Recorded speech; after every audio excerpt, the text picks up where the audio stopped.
Hello everyone, स्वागत है आप सभी का विज्ञान वृक्ष के ऑनलाइन प्लेटफॉर्म पर। आज हम कवर करने जा रहे हैं इंडक्टिव इफेक्ट, और ये हम बेसिक से लेकर एडवांस तक विद क्वेश्चन प्रैक्टिस इस सेशन में कवर करेंगे। इसके पहले वाले जो जीओसी के लेक्चर्स थे उनमें हमने रेजोनेंस, उनके एप्लीकेशंस और साथ में हाइपर कॉन्जुगेशन को भी कंप्लीटली कवर कर लिया था विद क्वेश्चन प्रैक्टिस। आज हम इंडक्टिव इफेक्ट के बारे में जानेंगे। इंडक्टिव इफेक्ट क्या होता है? ये एक पूरा का पूरा डिस्टेंस डिपेंडेंट फिनोमिना है जो कि डिस्प्लेसमेंट ऑफ इलेक्ट्रॉन होता है सिग्मा बॉन्ड्स के थ्रू। जब हमने बात करी थी, जो हमने हाइपर कॉन्जुगेशन पढ़ा वो सिग्मा पाई दोनों के थ्रू था, रेजोनेंस ओनली पाई के थ्रू था, और जो इंडक्टिव इफेक्ट है ये होता है सिग्मा बॉन्ड के through, displacement of electron.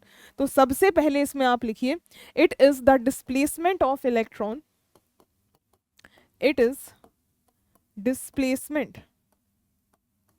it is displacement of electrons through sigma bond,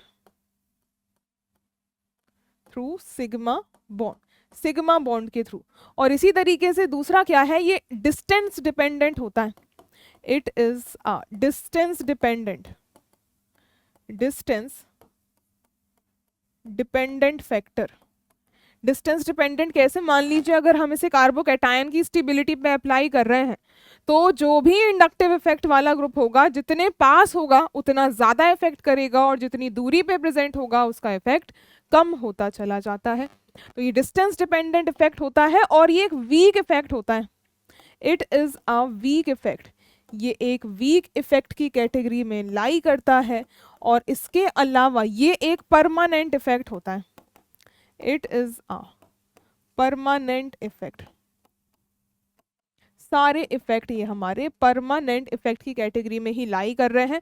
और अगर इसका कंपैरिजन हम करवाते हैं मीजोमेरिक और हाइपर कॉन्जुगेशन से, तो हमने बात करी थी मीजोमेरिक तो स्ट्रॉन्ग था ही हमारा हाइपर कॉन्जुगेशन से, उससे भी ये दोनों ही ज़्यादा स्ट्रॉन्ग होते हैं आई से।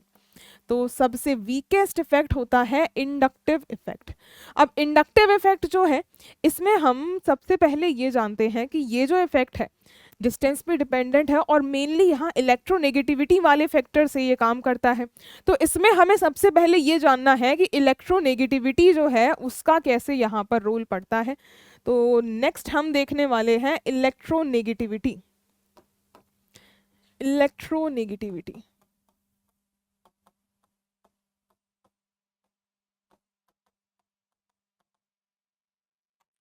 जो इलेक्ट्रोनेगेटिविटी है, ये हमारी एक तरीके से आप समझो दो तरीके से इसको हम डिफाइन करते हैं। एक तो ये एलिमेंटल फॉर्म में, जैसे भी हमारे नेचर में एटम्स प्रेजेंट होते हैं तो उसको हम एलिमेंटल फॉर्म में डिफाइन करेंगे। और इसी तरीके से दूसरा, हम यहाँ पर हाइब्रिडाइजेशन के बेसिस पे भी इलेक्ट्रोनेगेटिविटी को कैटेगराइज करते हैं। दूसरा किस बेसिस पे? हाइब्रिडाइजेशन के बेसिस पर हम यहाँ पर कैटेगराइजेशन करते हैं। अगर एलिमेंटल फॉर्म में हम देखें तो एलिमेंटल फॉर्म के अकॉर्डिंग जो हमें ये बात पता है, फ्लोरीन, फिर ऑक्सीजन की इलेक्ट्रोनेगेटिविटी, फिर उसके बाद नाइट्रोजन की, फिर होता है कार्बन, एंड सो ऑन हमारे पास घटती चली जाती है। और हाइब्रिडाइजेशन के बेसिस पे कार्बन sp सबसे ज़्यादा इलेक्ट्रोनेगेटिव, फिर उसके बाद कार्बन sp2, और लीस्ट होती है कार्बन sp3 की इलेक्ट्रोनेगेटिविटी। ये वाला फैक्टर होता है हाइब्रिडाइजेशन के बेसिस पे, और ये वाला फैक्टर होता है इलेक्ट्रोनेगेटिविटी एलिमेंटल फॉर्म्स के बेसिस पे। तो इन दोनों को जब हम कंबाइन करते हैं, इन दोनों इफेक्ट्स को जब हमने कंबाइन किया, कंबाइनिंग बोथ फैक्टर्स, जब हमने दोनों फैक्टर्स को कंबाइन किया तब रिजल्टेंट में हमें क्या मिलता है?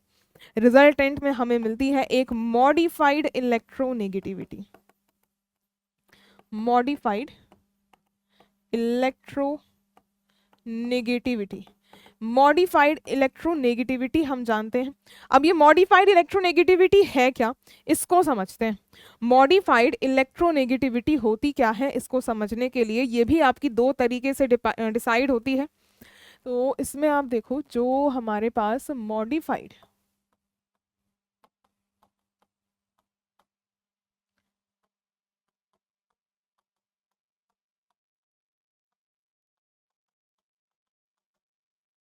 मॉडिफाइड इलेक्ट्रोनेगेटिविटी, ये भी दो तरीके से हम डिसाइड कर पाते हैं। एक तो हाइब्रिडाइजेशन के बेसिस पे, और दूसरा हमारे पास यही सेम चीज़ डिसाइड होती है, एक तो मॉडिफाइड इलेक्ट्रोनेगेटिविटी आती है चार्ज के बेसिस पे, पहले देखो ये आती है एक तो चार्ज के बेसिस पे, और दूसरा यही मॉडिफाइड इलेक्ट्रोनेगेटिविटी हम डिसाइड करते हैं परसेंटेज एस कैरेक्टर के बेसिस पे, परसेंटेज एस कैरेक्टर के बेसिस पे। और परसेंटेज एस कैरेक्टर में भी फर्दर सब कैटेगराइजेशन होता है, एक तो हाइब्रिडाइजेशन का और दूसरा यहाँ कैटेगराइजेशन होता है बॉन्ड एंगल का। सारे फैक्टर्स हम यहाँ पर कंसिडर करने वाले हैं। जैसे चार्ज पे अगर हम डिसाइड करवाते हैं तो जो इलेक्ट्रो नेगेटिविटी होती है ये डायरेक्टली प्रोपोर्शनल होती है पॉजिटिव चार्ज के, और यही इन्वर्सली प्रोपोर्शनल होती है नेगेटिव चार्ज के। तो जब हम इलेक्ट्रोनेगेटिविटी लिखने जाते हैं तो किसी भी एटम पे अगर कंप्लीटली पॉजिटिव चार्ज हो तो वो most electronegative, completely positive charge अगर होता है तो ये मोस्ट इलेक्ट्रोनेगेटिव होती है। फिर उसके बाद पार्शियल पॉजिटिव चार्ज, और उससे कम होती है हमारे पास न्यूट्रल के लिए, और उससे भी कम होती है नेगेटिव चार्ज वालों के लिए। तो एग्जाम्पल अगर हम यहाँ से कंसिडर करते हैं तो कंप्लीटली पॉजिटिव चार्ज, तो जैसे अगर मान लो NH3 है, इस पे पॉजिटिव चार्ज है, मोस्ट इलेक्ट्रोनेगेटिव होगा। और अगर पार्शियल पॉजिटिव की बात कर रहे हैं तो ये जो NO2 होता है इसमें पार्शियल पॉजिटिव चार्ज होता है नाइट्रोजन पे। उसके बाद अगर न्यूट्रल बात कर रहे हैं तो NH3 न्यूट्रल होता है, नेगेटिव चार्ज, तो यहाँ से अगर आप NH2 लगाओ उस पर माइनस चार्ज आ जाएगा। और यही पर्टिकुलरली आपको इलेक्ट्रोनेगेटिविटी का भी ऑर्डर देखने के लिए मिलता है, यही पर्टिकुलरली इलेक्ट्रोनेगेटिविटी का भी ऑर्डर एग्जैक्टली सेम ही निकल के आता है। और ये दो फैक्टर्स जो हैं यहाँ पर डिसाइडिंग होते हैं। और ये ध्यान रखना कि कभी भी जो इलेक्ट्रोनेगेटिविटी होगी ये डायरेक्टली प्रोपोर्शनल होती है पॉजिटिव चार्ज के, इन्वर्सली होती है नेगेटिव चार्ज के। हाइब्रिडाइजेशन के बेसिस पे हमने समझा था। अब इसमें हाइब्रिडाइजेशन को जब हम कंबाइन करते हैं तो कैसे हमें रिजल्टेंट मिलता है, तो यहाँ पर हम समझते हैं। इस पेज पे ही हम जो परसेंटेज एस वाला फैक्टर है उन दोनों को ही कवर कर लेंगे। तो जो परसेंटेज एस के बेसिस पे है, परसेंटेज एस कैरेक्टर के बेसिस पे हाइब्रिडाइजेशन वाला जो पहला ए वाला फैक्टर है, इसमें आप एक ग्राफ देखो, आपने पढ़ा भी होगा वन जंप रूल वाला, एक वन जंप रूल वाला ग्राफ आप पढ़ते हो। और वन जंप रूल क्या कहता है, जैसे ये मान लीजिए वाई एक्सिस पे हमारे पास इलेक्ट्रोनेगेटिविटी है और इधर पे है एलिमेंट्स, ठीक है। तो हाइब्रिडाइजेशन को जब एटम के साथ कंबाइन करते हो तो इलेक्ट्रोनेगेटिविटी यहाँ बढ़ रही है। तो कार्बन अगर sp3 है, कार्बन अगर sp3 है तो वो लीस्ट इलेक्ट्रोनेगेटिव, फिर उसके बाद कार्बन sp2 उससे ज़्यादा, फिर हमारा कार्बन sp। तो वैसे तो हमने ये बात पढ़ी है कि नाइट्रोजन ज़्यादा इलेक्ट्रोनेगेटिव होता है एज कम्पेयर टू कार्बन, लेकिन अगर कार्बन sp हाइब्रिडाइज्ड है तो फिर अगर आप नाइट्रोजन सेंटर्स पे मूव करोगे तो नाइट्रोजन जो sp3 वाला होगा वो लेस इलेक्ट्रोनेगेटिव होगा as compare to carbon sp। sp2 वालों से तो कम ज़्यादा ही होगा, लेकिन कार्बन sp से हार जाएगा। फिर अगर नाइट्रोजन sp2 हो गया तो वो जीत जाएगा। इसी तरीके से नाइट्रोजन sp, अब नाइट्रोजन जो sp है वो ऑक्सीजन के sp3 से जीतता है। फिर उसके बाद क्या होगा, नेक्स्ट फैक्टर जो है ऑक्सीजन, ऑक्सीजन sp3 की इलेक्ट्रोनेगेटिविटी कम होती है as compared to nitrogen sp hybridized. और इसी को ही आप ऊपर बढ़ोगे तो ऑक्सीजन sp2, फिर उसके ऊपर जाओगे तो ऑक्सीजन sp, और बाकी फ्लोरीन तो मोस्ट इलेक्ट्रोनेगेटिव होता ही है। तो इस वन जंप रूल से हमें ये समझ में आता है, जो दो एक्सेप्शनल केसेस हमें मिले, जनरल जो एलिमेंटल फॉर्म से डिफर कर रहे हैं, ध्यान क्या रखना है, ध्यान क्या रखना है, ये जैसे सिंबल होता है इलेक्ट्रोनेगेटिविटी का, एक सेकंड, ये सिंबल होता है इलेक्ट्रोनेगेटिविटी का। तो ये कार्बन sp की ये इलेक्ट्रोनेगेटिविटी जो है ये कार्बन sp की ज़्यादा होती है as compare to electronegativity of nitrogen sp3। Similarly जो इलेक्ट्रोनेगेटिविटी है वो नाइट्रोजन sp की ज़्यादा होती है as compared to electronegativity of oxygen sp3। यही दोनों फैक्टर्स बस आपको यहाँ पर ध्यान में रखने हैं। इसके अलावा जो हम दूसरा फैक्टर देख रहे थे बॉन्ड एंगल वाला, वो भी साथ के साथ कवर कर लेते हैं। जो दूसरा फैक्टर है which is of bond angle, और बॉन्ड एंगल इलेक्ट्रोनेगेटिविटी का क्या लेना देना है, जो परसेंटेज एस कैरेक्टर होता है ये डायरेक्टली प्रोपोर्शनल होता है बॉन्ड एंगल के। ये बात हमने पहले वाले लेक्चर्स में भी देखी है, ये डायरेक्टली प्रोपोर्शनल होता है बॉन्ड एंगल के। और जो परसेंटेज एस कैरेक्टर है ये इलेक्ट्रोनेगेटिविटी से डायरेक्टली रिलेटेड होता है। तो इलेक्ट्रोनेगेटिविटी जो है ये डायरेक्टली रिलेटेड है परसेंटेज एस कैरेक्टर के, और परसेंटेज एस कैरेक्टर जो है वो डायरेक्टली रिलेटेड है बॉन्ड एंगल के।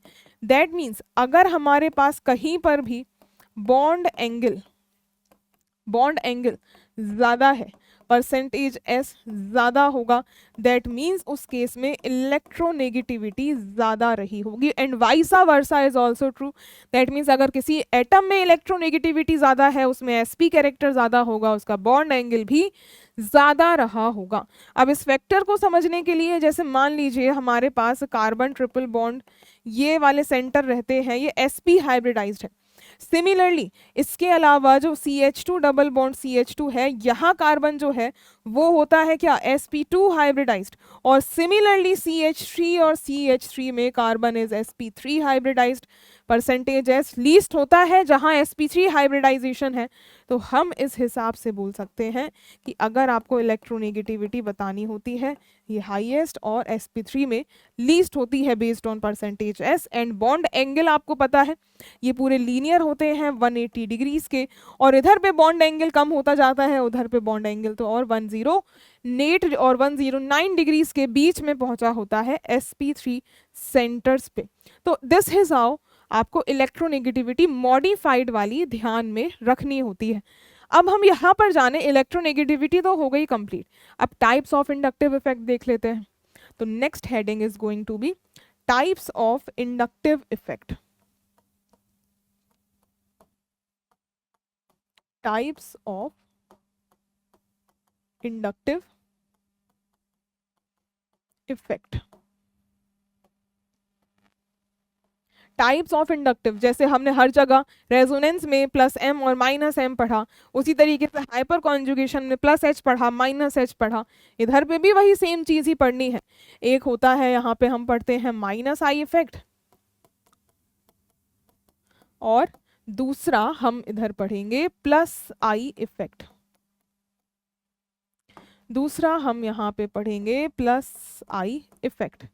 बिल्कुल वैसे ही जैसे प्लस वाला है वो क्या कर रहे होंगे, सिस्टम को इलेक्ट्रॉन्स डोनेट करते हैं, और जो -i वाले हैं वो सिस्टम से इलेक्ट्रॉन्स को विथड्रॉ करते हैं। तो इधर से आप समझिए जो -i इफेक्ट है ये क्या करते हैं, ये जो ग्रुप्स होते हैं ये विथड्रॉ करते हैं electron density via sigma bond. और यहीं पर जो +i इफेक्ट वाले जो ग्रुप्स होते हैं ये क्या करते हैं, डोनेट करते हैं इलेक्ट्रॉन डेंसिटी को। ये क्या करते हैं, डोनेट करते हैं electron density via sigma bond. एक डोनेट करता है और दूसरा विथड्रॉ करता है इलेक्ट्रॉन डेंसिटी को सिग्मा बॉन्ड के थ्रू। और यहाँ पे जो फैक्टर्स हमें अप्लाई करने होते हैं दैट इज कौन सा, इलेक्ट्रोनेगेटिविटी वाले फैक्टर्स को हम यहाँ पर अप्लाई करते हैं। और इस फैक्टर में जैसे मान लीजिए कोई भी सिस्टम है, मान लीजिए यहाँ पर कोई भी CH2 जो है यहाँ पॉजिटिव चार्ज है, इधर पे जो भी यहाँ पर फंक्शनल ग्रुप लगा है और ये क्या कर रहा होगा, -i है, तो सिग्मा बॉन्ड के थ्रू इलेक्ट्रॉन्स को खींचता है।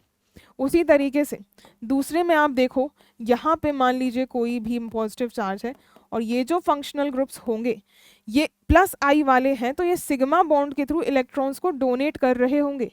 ऐसे यहाँ पे इफेक्ट लगता है। पहले हमने -i लिखा है तो आइए जान लेते हैं पहले -i इफेक्ट को। पहले जान लेते हैं -i इफेक्ट के बारे में। तो जो माइनस आई इफेक्ट है ये भी हमारे पास कुछ फैक्टर्स पे ही डिपेंड करता है। माइनस आई इफेक्ट जो है ये भी कुछ फैक्टर्स पे ही डिपेंड करता है। एक तो हमें सबसे पहले देखना होता है यहाँ पर ये जो फैक्टर है माइनस आई है, विथड्रॉ करेगा इलेक्ट्रोनेगेटिविटी के थ्रू करेगा, इलेक्ट्रोनेगेटिविटी के थ्रू करेगा ना। और हमने ये 3 कैटेगरीज में डिवाइड करना है इसको 3 कैटेगरीज में। एक तो कंप्लीट पॉजिटिव चार्ज वाली, एक तो कंप्लीट पॉजिटिव चार्ज वाली कैटेगरी हो गई, और इसी तरीके से दूसरी जहां पर हो हमारे पास पार्शियल पॉजिटिव चार्ज हो दूसरा, और लास्ट वाली जो कैटेगरी है वो वाली हो न्यूट्रल। यही 3 हमें देखने को मिल सकती हैं जहां पर माइनस आई वाले ग्रुप्स लग रहे होंगे।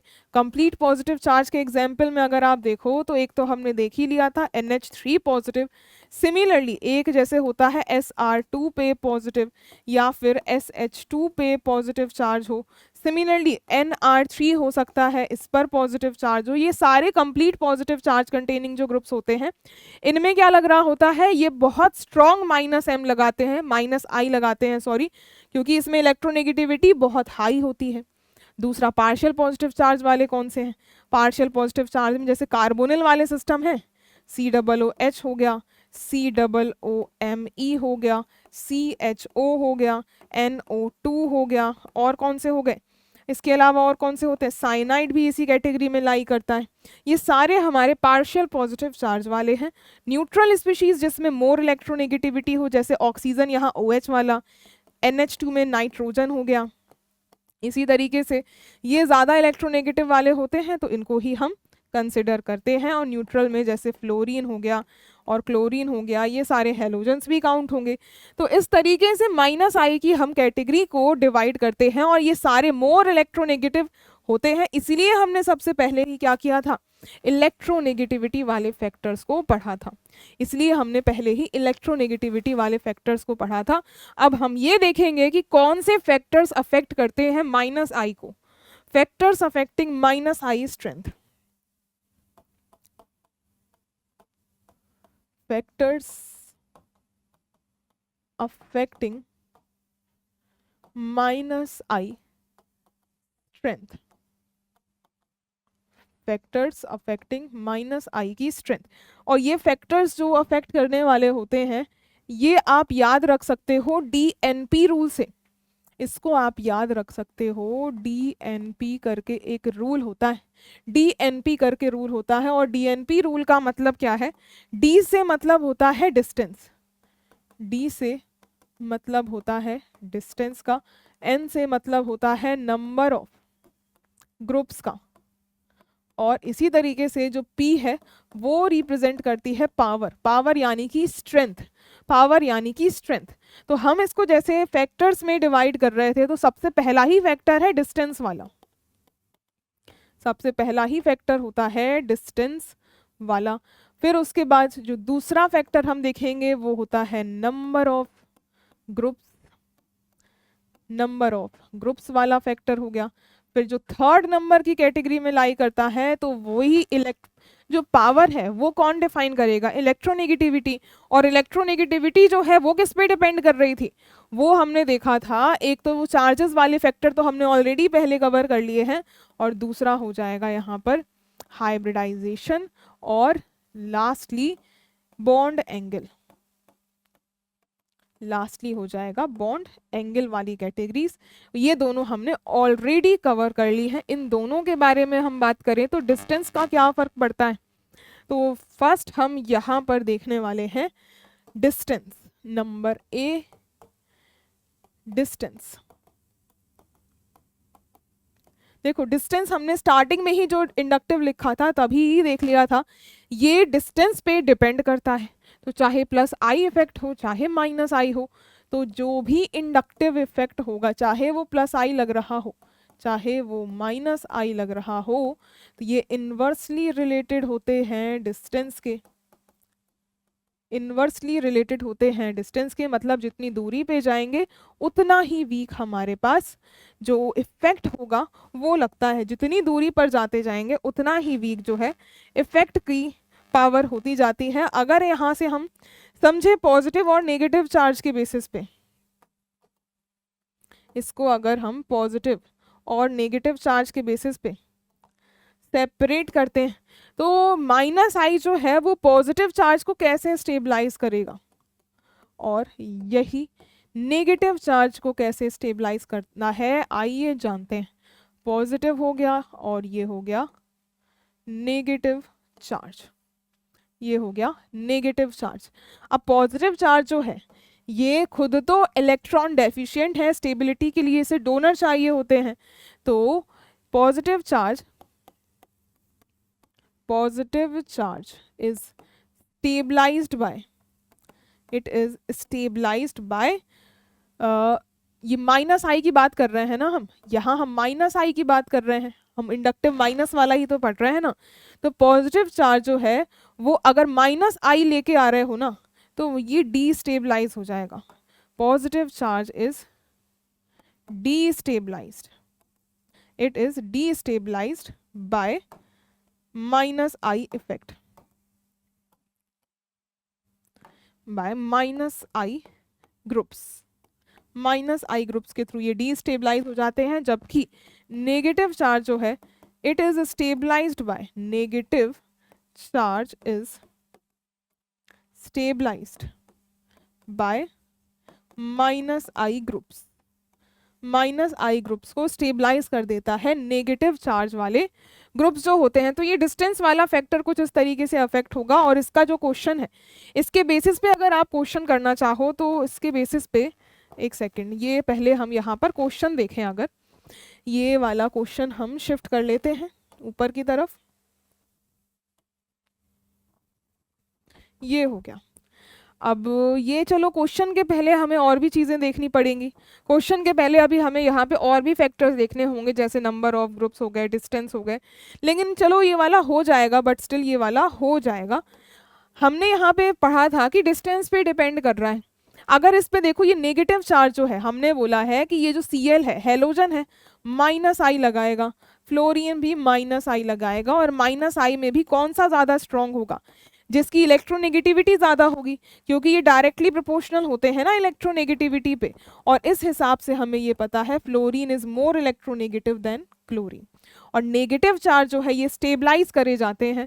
तो ये जो फ्लोरीन क्लोरीन है जितने क्लोज होंगे उतने ही ज़्यादा उसका इफेक्ट लगेगा। तो ये क्लोरीन देखो ये है यहाँ से काफ़ी पास में, विथड्रॉ कर रहा होगा इलेक्ट्रॉन, स्टेबलाइज करेगा, ये दूरी पे है। उसी तरीके से देखो ये वाला फ्लोरीन है ज़्यादा करीब। अब डिस्टेंस में और इलेक्ट्रोनेगेटिविटी दोनों से अगर देखो तो जहाँ फ्लोरीन सबसे पास में है ये जीत जाएगा। उसके अलावा फ्लोरीन एक और है पर ये दूरी पे प्रेजेंट है, तो हम पहले लेंगे ए वाला। और फिर उसके बाद बी और डी एक जैसे हैं डिस्टेंस के मामले में, और जिसमें से इलेक्ट्रोनेगेटिविटी वाले फैक्टर से बी वाला जीत जाएगा और फिर आ जाएगा डी वाला। C A D B will be the order. तो ऑप्शंस में देखें अगर तो सी सबसे ज़्यादा होगा। कंपेयर द स्टेबिलिटी करनी है ना, तो सी तो यहाँ पर किसी में भी नहीं दिया हुआ और सी ही होना चाहिए, क्योंकि नेगेटिव चार्ज जो है ये इलेक्ट्रॉन्स को विथड्रॉ कर रहा होगा ना। नेगेटिव चार्ज तो इलेक्ट्रॉन्स को विथड्रॉ कर रहे होंगे, और क्लोरीन और फ्लोरीन में से तो फ्लोरीन ही ज़्यादा इलेक्ट्रोनेगेटिव है। तो मे बी यहाँ पे कुछ ऑप्शंस का एरर हो, हर जगह डी दिया है या तो बी दिया है, या तो डी दिया है या तो बी ऑप्शन दिया है। तो स्टेबिलिटी, नेगेटिव चार्ज जो है इलेक्ट्रॉन्स के विथड्रॉ होने पे ही आपका स्टेबलाइज होता है। तो आपका ऑप्शन तो यही बनेगा, ऑप्शन तो नो डाउट आपका यही बनने वाला है। यहाँ ऑप्शंस में ही कुछ ना कुछ एरर होगा, ऑप्शन आपका करेक्ट यही होगा, क्योंकि फ्लोरीन जो है वो इलेक्ट्रॉन विथड्रॉ करेगा। ये मीजोमेरिक इफेक्ट भले ही लगाता है लेकिन इलेक्ट्रॉन्स को ये विथड्रॉ ज़्यादा करेगा, इलेक्ट्रोनेगेटिविटी ज़्यादा होने की वजह से सी सबसे ज़्यादा स्टेबलाइज कर रहा होगा। और सी के बाद हमारे पास हो जाएगा कौन सा वाला, फिर आएगा ए वाला, क्योंकि यहाँ पॉजिटिव चार्ज नहीं है, पॉजिटिव चार्ज को अलग विड्रॉ कर रहे होते तो स्टेबलाइज्ड होता, लेकिन यहाँ नेगेटिव है तो ये ऑप्शन सारे के सारे इनकरेक्ट दिए हुए हैं भाई, कोई ऑप्शन यहाँ सही नहीं है। This will be the correct order. अब देखो इसी बेसिस पे हमने अभी बात करी कि यहाँ पे डिस्टेंस पे डिपेंड कर रहा है। अब दूसरा फैक्टर अगर हम कंसिडर करें जो कि है नंबर ऑफ ग्रुप्स, तो number 2 factor is number of alkyl groups. तो जैसे कि हम माइनस आई ट्रेंड में देख रहे थे, तो माइनस आई को स्टेबलाइज करते हैं इलेक्ट्रॉन विथड्रॉइंग ग्रुप्स, तो जो माइनस आई इफेक्ट है ये डायरेक्टली प्रोपोर्शनल हो जाएगा number of electron withdrawing groups के। जितने ज़्यादा इलेक्ट्रॉन विथड्रॉइंग ग्रुप्स होंगे उतना ही बेहतर उसका स्टेबलाइजेशन होगा विथ माइनस आई इफेक्ट। तो डीएनपी रूल से हम बात कर रहे थे, तो पहला डिस्टेंस हमने देख लिया था, दूसरा नंबर ऑफ ग्रुप्स जितने ज़्यादा होंगे, इंडक्टिव चाहे प्लस आई हो चाहे माइनस आई हो उतना ही बेहतर लगने वाला है। तो अब क्वेश्चन देखें, अगर इसी के बेसिस पे क्वेश्चन कैसा बन सकता है, तो माइनस आई इफेक्ट अगर आपको लगाना है और हमें ग्रुप्स का स्टेबलाइजेशन देखना है, तो जैसे लास्ट क्वेश्चन में हम एनायन की स्टेबिलिटी देख रहे थे, सिमिलरली अगर इधर पे भी आप एक एनायन बनाओ, ये एक फ्लोरीन एटम लगा दूं, ये रहा नंबर ए, इसी तरीके से ये रहा एनायन और इधर पे लगा दिए जाएं 2 फ्लोरीन एटम्स, ये नंबर बी हो गया। इसी तरीके से यहाँ पे लगा दो एक क्लोरीन एटम और लगा दो एक फ्लोरीन एटम, और ये नंबर सी हो जाएगा। और नंबर डी पर लगा दीजिए यहाँ माइनस, और ये रहा फ्लोरीन। अब इन पे आपको बताना है ए बी सी डी में से किस में ज़्यादा स्टेबिलिटी होगी। स्टेबिलिटी बतानी है, स्टेबिलिटी नेगेटिव चार्ज एनायन की किस में सबसे ज़्यादा होगी। Negative charge is stabilised by number of जो भी आपके इलेक्ट्रॉन विथड्रॉइंग ग्रुप्स होते हैं, जो कि डायरेक्टली प्रोपोर्शनल है जितने ज़्यादा ग्रुप्स होंगे। तो इधर एक ही फ्लोरीन एटम है, एक फ्लोरीन है, यहाँ 2 फ्लोरीन है, और यहाँ एक फ्लोरीन भी है और एक क्लोरीन भी है, और इसमें एक ही फ्लोरीन लगाया हुआ है, इसमें एक ही फ्लोरीन लगाया हुआ है। तो एक काम करते हैं, ये डी ऑप्शन वैसे ऑलमोस्ट आपका सिमिलर ही हो गया है, तो ये डी ऑप्शन रहने दो, पहले के 3 ऑप्शंस में ही बताओ। अगर पहले के 3 ऑप्शंस में ही बताओ तो फर्स्टली फ्लोरीन सबसे स्ट्रॉन्ग माइनस आई लगाता है और 2 फ्लोरीन एटम्स हैं, दैट मीन्स हाईएस्ट स्टेबिलिटी होगी बी में। इधर पे एक फ्लोरीन है, इधर पे भी एक फ्लोरीन है, लेकिन यहाँ एडिशनली क्लोरीन है, दैट मीन्स सी हो जाएगा। फिर लास्ट होगा ए ऑप्शन। ये इफेक्ट पड़ता है नंबर ऑफ ग्रुप्स का माइनस आई इफेक्ट के ऊपर। तो ये हमने दूसरा फैक्टर भी कवर कर लिया है, और जो तीसरा चौथा फैक्टर था, तीसरा फैक्टर था हमारा हाइब्रिडाइजेशन वाला, और जो चौथा फैक्टर था इलेक्ट्रोनेगेटिविटी, इसको हमने ऑलरेडी कवर कर लिया है, इसको ऑलरेडी कवर कर लिया है। ये चीज़ दोनों फैक्टर्स हम ऑलरेडी कवर कर चुके हैं। यहाँ पे हमें हाइब्रिडाइजेशन और बॉन्ड एंगल की बात करनी थी, sorry hybridization bond angle percentage S के अंदर जो हमने पढ़ना था, ये हम ऑलरेडी देख चुके हैं। ये हाइब्रिडाइजेशन वाला पार्ट भी, और दूसरा बॉन्ड एंगल का क्या फ़र्क पड़ता है, ये दोनों चीज़ें आप ऑलरेडी कवर कर चुके हो, तो इसको आपको दोबारा देखने की ज़रूरत नहीं। यहाँ पे इलेक्ट्रोनेगेटिविटी कर लीजिए, यहाँ पे इलेक्ट्रोनेगेटिविटी हटाकर यहाँ बॉन्ड एंगल लिख लो, यहाँ बॉन्ड एंगल, ये दोनों पार्ट्स हमने ऑलरेडी कवर कर लिए थे। तो इससे हमारा माइनस आई जो है वो कंप्लीट हो जाएगा। जस्ट इसका आपको एट द एंड ऑर्डर देखना है, ऑर्डर माइनस आई इफेक्ट का। यहाँ मैंने पूरा का पूरा आपके सामने चार्ट बना रखा है, तो पूरा जो ऑर्डर होता है, जितने भी ग्रुप्स हैं ये सारे यहाँ पर इंक्लूडेड हैं, ये सारे ग्रुप्स यहाँ पर इंक्लूडेड हैं। तो आप देख सकते हैं, हमने बोला था माइनस आई इफेक्ट जितना ज़्यादा इलेक्ट्रॉन विथड्रॉइंग नेचर होगा, जो कि इलेक्ट्रोनेगेटिविटी पे डिपेंड करता है, और इलेक्ट्रोनेगेटिविटी डायरेक्टली प्रोपोर्शनल थी पॉजिटिव चार्ज की और इन्वर्सली रिलेटेड थी नेगेटिव चार्ज के। तो स्टार्टिंग में देख सकते हैं जो भी ग्रुप्स आए हुए हैं ये सारे कंप्लीट पॉजिटिव चार्ज वाले हैं। स्टार्टिंग में जितने ये ग्रुप्स हैं इन पर है कंप्लीट पॉजिटिव चार्ज, तो इसलिए ये सबसे पहले लाई कर रहे हैं इस सीक्वेंस में। उसके बाद जितने NO2, SO3, cyanide, COOS, CHO, ये जितने भी ग्रुप्स हैं ना, इसके बाद के सारे NO2 से CHO तक के ये ग्रुप्स जो हैं, they have partial positive charge, they contains partial positive charge. और जो तीसरा यहाँ पर है थर्ड नंबर की कैटेगरी में। ये थर्ड नंबर के हैं सारे न्यूट्रल, जो कि आ जाएंगे लास्ट में। और नेगेटिव चार्ज अगर होगा तो फिर वो माइनस आई नहीं दिखाते हैं, वो प्लस आई में आ जाएंगे, क्योंकि वो लेस इलेक्ट्रोनेगेटिव एटम की कैटेगरी में लाई करते हैं। तो यहाँ हमारा हो गया है कंप्लीट माइनस आई इफेक्ट। अब हम डिस्कस करने वाले हैं प्लस आई इफेक्ट के बारे में। तो नेक्स्ट लिखिए प्लस आई इफेक्ट, प्लस वाला इंडक्टिव इफेक्ट जो डोनेट करता है इलेक्ट्रॉन्स को। ये भी हमारे कुछ फैक्टर्स पे डिपेंडेंट है, इसमें भी ये कुछ फैक्टर्स पे डिपेंडेंट है। नंबर 1 ये डिपेंड करता है नेगेटिव चार्ज पे, नंबर 1 डिपेंड करेगा नेगेटिव चार्ज पे। नंबर 2 डिपेंड करेगा number of alkyl groups, number of alkyl groups. और नंबर 3 कैटेगरी इसी में है isotopes of hydrogen, isotopes of hydrogen. जैसा हमने हाइपर कॉन्जुगेशन में पढ़ा था, बिल्कुल उसी तरीके से हम यहाँ पे आइसोटोप्स ऑफ हाइड्रोजन, जैसे कि हाइड्रोजन, ड्यूटेरियम और ट्राइटेनियम के बारे में बात करेंगे। और तीसरा टाइटेनियम। तो ये हमारे 3 फैक्टर्स हैं, तीनों फैक्टर्स को हम एक एक करके देखें। फर्स्टली अगर हम नेगेटिव चार्ज की बात करते हैं तो ये डायरेक्टली रिलेटेड है नेगेटिव चार्ज के। नंबर ए वाला फैक्टर जो कि है नेगेटिव चार्ज, तो जो प्लस आई इफेक्ट है ये डायरेक्टली प्रोपोर्शनल होता है नेगेटिव चार्ज के, क्योंकि negative charge is inversely related to electronegativity. तो यहाँ अगर आपसे क्वेश्चन पूछे जाए या फिर एग्जाम्पल के तौर पे मैं आपको बोलूँ ये O पर माइनस है या फिर OH जो है वो आपको न्यूट्रल दिया होगा, तो प्लस आई स्ट्रेंथ किसकी ज़्यादा होगी, प्लस आई किसकी ज़्यादा होगी? हमने बोला कि डायरेक्टली नेगेटिव चार्ज के प्रोपोर्शनल है, तो डोनेट करने की टेंडेंसी O माइनस वाले की ज़्यादा होती है as compare to neutral oxygen atom. Similarly बिल्कुल सेम फंडा अगर आपसे नाइट्रोजन में पूछा जाए, NH माइनस जो होगा और जो NH2 होगा, किसका ज़्यादा बेहतर प्लस आई होगा? जिस पर नेगेटिव चार्ज है उसका ज़्यादा, क्योंकि ये डायरेक्टली रिलेटेड है इस प्रोपोर्शनैलिटी से, क्योंकि नेगेटिव चार्ज है तो इसमें इलेक्ट्रोनेगेटिविटी कम रही होगी, तो ये डोनेट ज़्यादा करेगा। तो ये हो गया पहला फैक्टर।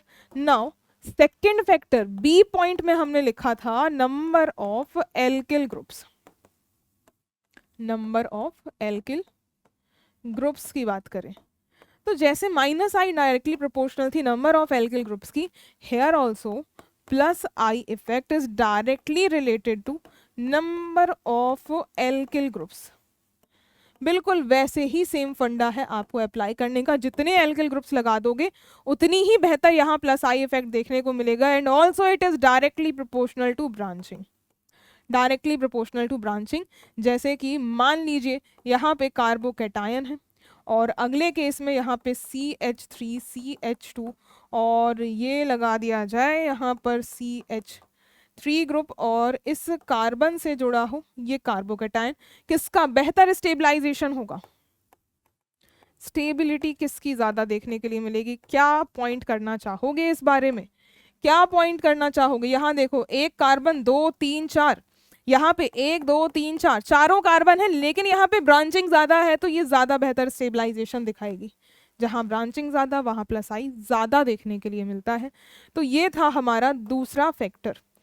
अब यहाँ से ही तीसरा फैक्टर भी कवर कर लिया जाए, क्या कहते हो? यही कवर कर ले, यही कर लेते हैं भाई, एक स्लाइड में आपकी सारी चीज़ें सम अप हो जाएंगी। तो नंबर थर्ड फैक्टर जो हमने लिखा था that was isotopes of hydrogen,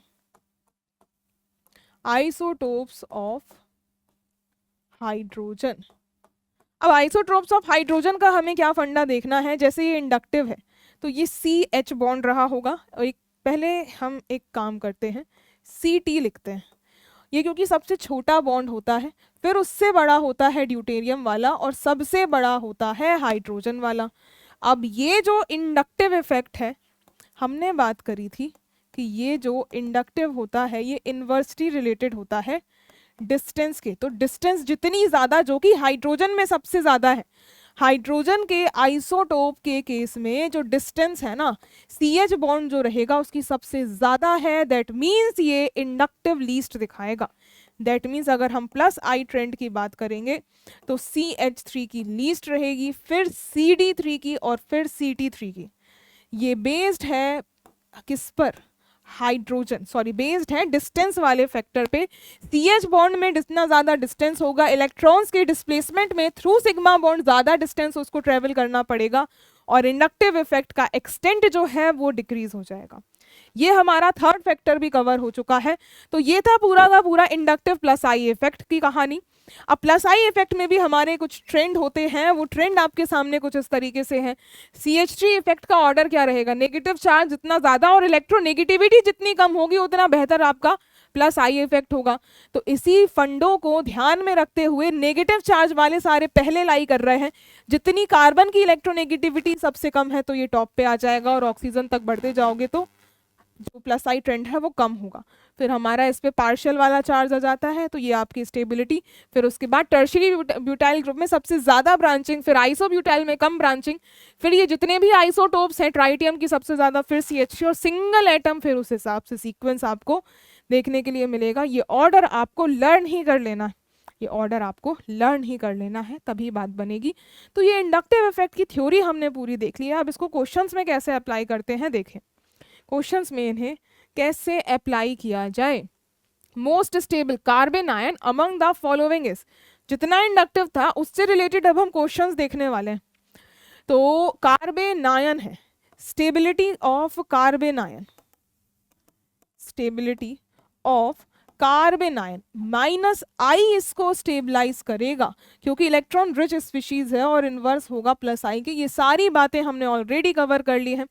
NO2 का माइनस आई भाई बहुत स्ट्रॉन्ग होता है। NO2 का माइनस आई देख सकते हो, हमने लिखा भी था। माइनस आई के ट्रेंड में NO2 पे पार्शियल चार्ज होता है, पार्शियल पॉजिटिव चार्ज होने की वजह से इसका माइनस आई जो है वो ज्यादा बेहतर होता है as compare to fluorine atom, जो कि पूरा का पूरा न्यूट्रल है। देखो OH भी और फ्लोरीन भी।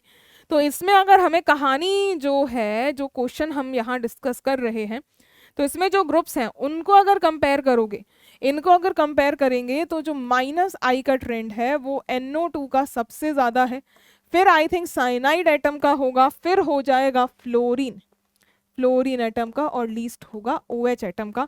यही है हमारी माइनस आई ट्रेंड। चाहे तो आप इस चार्ट से भी दोबारा से देख सकते हैं। ये रहा वो चार्ट, ये NO2 ग्रुप है, उसके बाद साइनाइड लाई कर रहा था, और उसके बाद यहाँ देखो कॉर्नर पे फ्लोरीन एटम है, एंड हेयर ये रहा OH ग्रुप। ये सारे हमारे उसी ट्रेंड में हमने लिख लिए। अब जो जितना स्ट्रॉन्ग ग्रुप है वो उतना ज्यादा उस सिस्टम को स्टेबलाइज कर रहा होगा। तो देखिए इन सभी में ये जो CHO है, CHO भी तो प्रेजेंट है, और CHO जो है इसका भी माइनस आई इफेक्ट ही लग रहा होगा। अब इस ट्रेंड में आप पुट करो, साइनाइड है, फ्लोरीन नहीं है, फ्लोरीन तो है ही नहीं भाई, फ्लोरीन तो है ही नहीं। NO2 और साइनाइड में ये साइनाइड, फिर साइनाइड के बाद आ जाएगा CHO ग्रुप, और फिर उसके बाद NH2, ये सिंपली न्यूट्रल स्पीशीज है, तो न्यूट्रल सबसे पीछे लाई करेगी। ये हो जाएगा माइनस आई का ट्रेंड, ये होगा माइनस आई का ट्रेंड, और यही हो जाएगा स्टेबिलिटी का ऑर्डर सबसे ज्यादा हो जाएगी A ऑप्शन में। फिर उसके बाद मोस्ट स्टेबल बताना था, तो मोस्ट स्टेबल तो A हो गया, सबसे ज्यादा A में हो जाएगी, देन फिर B ऑप्शन आ जाएगा, फिर D ऑप्शन आ जाएगा, और फिर लास्टली C ऑप्शन आ जाएगा। This is how your order is formed. अब देखें इसी बेसिस पे अगला question, correct order of increasing acidic strength. भाई एसिडिटी का क्वेश्चन अगर आपसे पूछा जाए तो क्या कहोगे? वैसे तो हम इसको आगे कवर करने ही वाले हैं, बट जो आपको नॉर्मल बातें हैं, ये जैसे एसिडिक स्ट्रेंथ जो होती है, HA कोई एसिड है तो ये अपना प्रोटॉन लॉस करता है और A माइनस एनायन बनाता है, जिसको हम कहते हैं कॉन्जुगेट बेस। और ये भी आपको थोड़ा बहुत तो नॉलेज होगा कि जो एसिडिटी है या एसिडिक स्ट्रेंथ डायरेक्टली रिलेटेड होती है इसी कॉन्जुगेट बेस की स्टेबिलिटी पे। It is directly proportional to stability of conjugate base. तो यहाँ पे आपको हर जगह नेगेटिव बनाना है और उसकी स्टेबिलिटी देखनी है। इधर बनाओगे तो CH3 C double bond O पर माइनस चार्ज, B में अगर बनाओगे हर जगह ये C डबल OH से ही निकलेगा क्योंकि यही मोस्ट एसिडिक प्रोटॉन यहाँ होता है। तो ये C double bond O, O पर माइनस चार्ज। यहाँ ये वाला क्यों नहीं निकला, क्योंकि इलेक्ट्रॉन विथड्रॉइंग नहीं, मीजोमेरिक से इसे अनस्टेबल करता। C में देखिए CF3 और C double bond O, O पर माइनस, और D ऑप्शन में दिया हुआ है 2 methyl group C double bond O, O पर माइनस। अब यहाँ इंडक्टिव का कैसे रोल आ रहा है देखिए, CH3 प्लस आई लगाएगा, सिस्टम को करेगा अनस्टेबल। फिर उसके बाद देखो OMe ग्रुप, ये तो हमें प्लस M इफेक्ट तो खैर नहीं लगा पाएगा क्योंकि बीच में डिस्टेंस आ रहा है, तो ये क्या लगा सकता है भाई, सिग्मा बॉन्ड से खिसका देगा अपने ऑक्सीजन एटम से माइनस आई स्टेबल करेगा सिस्टम को। और भाई CF3 तो माइनस आई बेहतरीन लगाता है, और ये तो पूरा का पूरा ब्रांचिंग के साथ प्लस आई अच्छा खासा लगा रहा होगा। मोस्ट अनस्टेबल सिस्टम होगा, और आपको increasing order of acidic strength बताना है। एसिडिटी स्टेबिलिटी, जो स्टेबिलिटी का ऑर्डर होगा वही Ka यानी कि एसिडिक स्ट्रेंथ का भी ऑर्डर होगा। मोस्ट स्टेबल कौन सा, जिसमें स्ट्रॉन्गेस्ट माइनस आई लग रहा हो, जो कि है CF3। सी वाला सबसे टॉप पे लाई करेगा, और माइनस आई आ रहा है बी ऑप्शन में, और ए और डी में तो प्लस आई लग रहा है। जितना स्ट्रॉन्ग प्लस आई है वो लीस्ट स्टेबल हो जाएगा, तो डी लास्ट में आएगा, तो ए वाला बीच में आ जाएगा, और ये रहा D. CBAD is the order, सबसे ज्यादा C फिर B फिर A और D, option number C is right. तो ये हमारा एसिडिक स्ट्रेंथ, जो कि हम लास्ट में दोबारा से इस कंसेप्ट को देखेंगे, लेकिन यहाँ इंडक्टिव कैसे लग रहा है ये आप समझ गए होंगे। अब बढ़ते हैं एक और क्वेश्चन की तरफ। ये रहा एक और क्वेश्चन, इसमें प्लस आई इफेक्ट के बेसिस पे आपको करना क्या है, arrange the following in the decreasing order of plus I. ये ग्रुप्स को आपको प्लस आई ऑर्डर में अरेंज करना है, और हमने प्लस आई में आप देख सकते हैं ड्यूटेरियम है, ट्राइटियम है, ये हम देख चुके हैं कि CT3 ट्राइटियम वाला सबसे स्ट्रॉन्गेस्ट प्लस आई लगाता है based on the bond distance, फिर CD3 और लीस्ट है CH3। अब यहाँ पे अगर आप देखिए, इधर पे आप देख सकते हैं CT3 कहाँ लगा है, ये CT3 लगा है, ये भी CT3, भाई प्लस आई सबसे बेहतरीन लगेगा। CH3 वाले में तो लीस्ट होगा, CH3 लीस्ट, ये लीस्ट है। यहाँ एक CT3 है और इधर पे सिर्फ 2 ही, तो अगर हम प्लस आई इफेक्ट के ऑर्डर में अरेंज करेंगे तो 4th नंबर वाला सबसे टॉप पे आ जाएगा, और जहाँ दोनों CH3 है ये सबसे पीछे आ जाएगा। अब 1 और 2 में अगर देखोगे तो ये CD3 ग्रुप तो कॉमन है, CD3 ग्रुप कॉमन है, कोई इफेक्ट नहीं पड़ने वाला। यहाँ पूरे के पूरे तीनों ट्राइटियम है, यहाँ 2 ट्राइटियम है, जितने ज्यादा ट्राइटियम उतना ज्यादा प्लस आई, तो ये 2 पहले आ जाएगा और 1, तो 4 2 1 3 इज द ऑर्डर। जरा देखो कहाँ है, सबसे ज्यादा 4, फिर 2, फिर 1 और 3, सी ऑप्शन इज राइट। इस तरीके से आपको प्लस आई इफेक्ट की स्ट्रेंथ का भी पूछ सकता है, क्योंकि मोस्टली कंफ्यूजन कहाँ अराइज होता है, हम कंफ्यूज हो जाते हैं प्लस H से, क्योंकि इसका ट्रेंड जस्ट उल्टा होता है, जहां पर हाइड्रोजन, या फिर आप कह सकते हो कि जो हमारे CH3 ग्रुप्स होते हैं उसका स्ट्रॉन्ग होता है, फिर से D3 और फिर T3, क्योंकि हाइपर कॉन्जुगेशन में बॉन्ड जो टूटता है उसके बॉन्ड डिसोसिएशन एनर्जी डिसाइड करती है, जो कि इजीली टूट जाता है हाइड्रोजन का, तो वो हाइपर कॉन्जुगेशन बेस्ट दिखाता है। जबकि इंडक्टिव उसमें बॉन्ड डिस्टेंस पे डिपेंड करता है, बॉन्ड डिस्टेंस ज़्यादा तो ये इफेक्ट कम हो जाता है। ये हो गया एक और question. Now solve this question, जो कि अगेन एसिडिक स्ट्रेंथ पे है। Arrange the following in increasing order of pKa value. हम निकाल लेंगे Ka वैल्यू, उसका इन्वर्स कर दोगे तो वो pKa की वैल्यू निकल आएगी, जिसको एक्चुअल में आप बेसिसिटी कहते हो। डिटेल हम लास्ट में देखेंगे, जो कि हमारा एसिड बेस वाला कंसेप्ट होगा, उसमें भी आपको मैंने बता रखा है। लेकिन यहाँ इंडक्टिव कैसे लगाओगे, सीधा सीधा डायरेक्ट देख लो, सीधा देखो। अगर ए ऑप्शन में HC double bond conjugate base बनाओ, जो हमने लास्ट क्वेश्चन में किया था, बी में भी आप क्या करोगे, इस ऑक्सीजन से निकालें या यहाँ से, यहाँ रेजोनेंस स्टेबलाइजेशन हो जाएगा, तो फिर हम निकाल देंगे कार्बोक्सिलेट वाले से ही। लेकिन एक सेकेंड, यहाँ बीच में CH2 है, उसे भूल मत जाना, फिर ये C option, fluorine CH2 C double bond O पर माइनस, और ये रहा डी ऑप्शन, यहाँ है NO2, यहाँ है CH2 और C डबल बॉन्ड O पर माइनस। अब हमने माइनस आई इफेक्ट में देखा था, OH जो है ये माइनस आई लगाएगा, NO2 भी बढ़िया माइनस आई, स्ट्रॉन्गेस्ट माइनस आई लगाएगा, फ्लोरीन भी माइनस आई लगाएगा, ये ग्रुप कोई इफेक्ट नहीं लगाता है। तो जब हम माइनस आई इफेक्ट का ट्रेंड लिखेंगे तो हमने NO2 को तो भाई टॉप पे पहले ही कह दिया था। बाकी देखो OH और फ्लोरीन में से फ्लोरीन बेहतर है, फिर उसके बाद OH और हाइड्रोजन का तो कोई इफेक्ट ही नहीं है, वो तो लास्ट में आएगा।